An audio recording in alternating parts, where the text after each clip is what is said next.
Hi everyone, welcome back. Thank you for joining me. Today we're going to talk about a goddess of love, beauty, and sexuality. Today we're going to talk about Ashtoreth.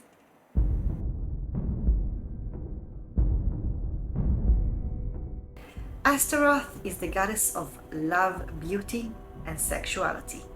An interesting thing is that she's not necessarily the goddess of fertility. Years later, she will become synchronized with Asherah and will take also the form of goddess of fertility into her character. But in the ancient world, she symbolized sexuality, beauty, and love, not necessarily connected to the fertility that will come later on. She celebrated those things and she symbolized them for what they are. Like many other goddesses of love, one of her symbols in the heavens was planet Venus, the brightest star in the night sky.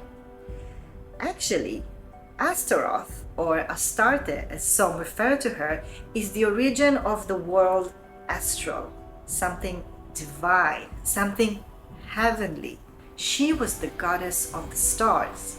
And in the Bible, we do find an argument of the prophet Jeremiah with people that are baking cookies, probably in the shape of stars, for this goddess. And he tells them, why do you keep worshiping the queen of the heavens, the queen of the stars? But they are very loyal to her, and they actually insist that if they stop doing so, she will take the blessing away from them, and they want to keep on doing that.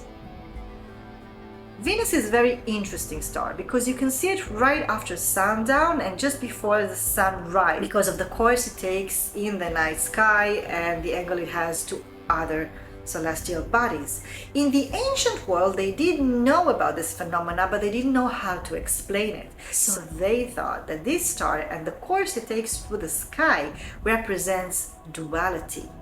This is why Ashtoreth is considered to be another side of Anat, the goddess of war. They are connected.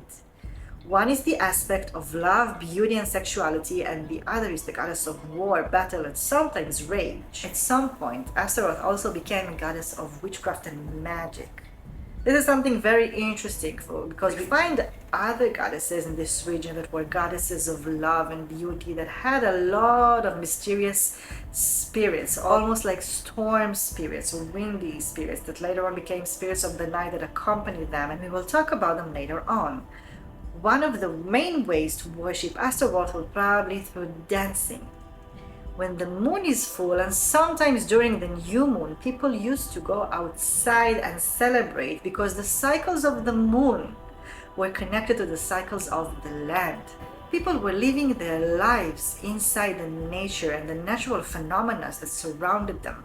And Ashtoreth was connected to all of those. And when they celebrated for the goddess, they actually invited her presence into their lives and asked for their blessings. Another interesting thing is that today we see a lot of arguments about makeup or the things that you wear and should you invest time in it or shouldn't you.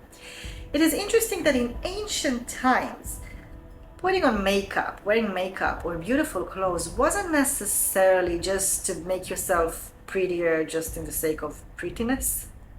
For example, if you went to the temple for a celebration for Ashtoreth, for the goddess, for other gods and goddesses as well, you had to make yourself as pretty as possible because you wanted to show the goddess that you're making an effort.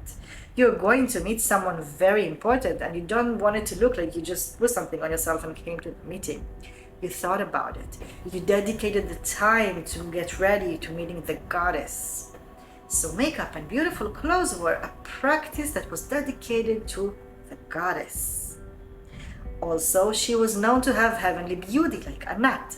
If you wanted to tell someone that she has a lot of grace and that she is magnificent, you would tell her you have the grace of Ashtoreth. In Israel, a place called Tel Megiddo had these round altars that they probably hosted many celebrations and festivals to Ashtoreth. We find their little figurines of pigeons, of doves that we know that were sacred to many love goddesses in the region. Later on in the Hellenistic period, we will find places where they used to grow pigeons or doves for Aphrodite. and later on in Roman period for Venus. One of the things that we struggle with that the temples of Ashtoreth was almost presented as brothels as monotheism took over. There is a chance that there was some kind of a ritual with sexual aspects during the agricultural significant times. For example, in the beginning of the season of the rains, or when spring came, or just before summer. And maybe there was a priest and a priestess that had some kind of manifestation in which they did have some kind of a sexual act because they were considered to be the living representations at the moment, the living manifestations of the god and the goddess who had to connect so fertility would come to the land. Maybe it was only a symbolic ritual, and maybe it was something completely different that we don't understand. But what came out of that is that monotheism looked at those temples almost as brothels. A researcher called Stephanie Bunning has a very long, extensive research and a book about that. If you want, let me know, I will write down the details. She says that this is a problem because the main origins for this point of view were two monotheistic editors who edited holy writings of monotheism and wanted to remove people from the old temples of the goddesses, so they pretty much had to give them bad reputation. The other one is Roman historians that were sent here and didn't like the Levant very much. They didn't want to be here. They wanted to go home back to Rome. They didn't like the weather, they didn't like the people, they wanted to go home. So they had no problem taking the old bad writings about Ashtoreth and her temples of the one who preceded them and actually embracing them.